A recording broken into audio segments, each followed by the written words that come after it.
इसके 3 चरण होते हैं एग्जाम कराने के। सबसे पहला जो चरण होता है वो होता है पेपर बनाने वाली। एक एजेंसी होती है पेपर बनाने वाली, एक कंपनी है कमीशन जिसने पेपर बनाया है इस बार, तो उससे हमें कोई इशू नहीं है। दूसरा जो चरण होता है वो होता है जो कंप्यूटर अवेलेबल कराते हैं, लैब्स अवेलेबल कराते हैं। और तो तीसरा स्टेप होता है वो रहता है इन सारी चीजों को मैनेज करने का। तो जो आखिरी 2 स्टेप है, कंप्यूटर प्रोवाइड कराना और जो सब सिस्टम को मैनेज करना, ये सारी चीजें प्रोवाइड की गई है एडुकेटी के थ्रू। एडुकेटी एक ऐसी कंपनी है जो 2000 में बनी थी सर, और 2020 तक ये बिल्कुल छोटे छोटे एग्जाम कराती थी। 2020 में इसने एक एग्जाम कंडक्ट कराया था जिसे हम बोल रहे हैं एमपी टेट। 2022 में एमपी टेट का एग्जाम कराया। 2022 में जिसने इतने जो एग्जाम कराए उनमें चीटिंग के आरोप लगे।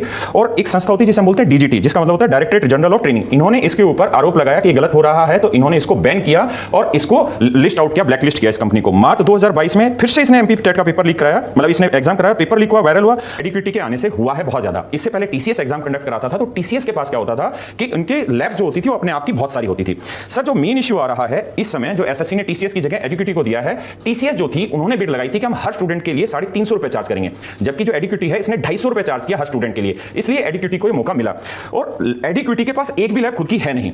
अब जो मेन इश्यू आ रहा है कि 500 किलोमीटर दूर सेंटर क्यों डाले गए, तो उसके पीछे का कारण है कि बहुत सारी लैब्स हैं भारत में प्राइवेट लोगों की, और बहुत सारी लैब्स में ऑडिट हुआ है और बहुत सारी लैब्स का ऑडिट क्लियर हुआ है, लेकिन उसके बावजूद भी एडुकेटी ने उन लैब्स को मौका नहीं दिया गया। हमारे पास लिखित में सबूत हैं कि उन लैब्स से 10-10 लाख रुपए की रिश्वत ली गई है, और बाकायदा इस चीज के लिए उन लोगों ने, लैब्स वालों ने एडुकेटी को मेल किया है जिसका कोई रिप्लाई नहीं आया है। ये जो 500 किलोमीटर दूर सेंटर डाले गए हैं कि लेह के बच्चे का या जम्मू कश्मीर के बच्चे का दिल्ली में सेंटर डाला गया, राजस्थान के बच्चे का अंडमान निकोबार सेंटर डाला गया है, इसके पीछे लैब की कमी बिल्कुल भी नहीं है। भारत में बहुत सारी लैब है, बहुत सारे प्राइवेट इन्वेस्टर है जिन्होंने लैब बनाई है, लेकिन उन लैब को जो सिलेक्शन का जो प्रोसेस है वो बिल्कुल क्लियर नहीं, और प्राइवेट संस्था है, एडुकेटी ही ऑडिट करती है और एडुकेटी ही उनको असाइन करती है।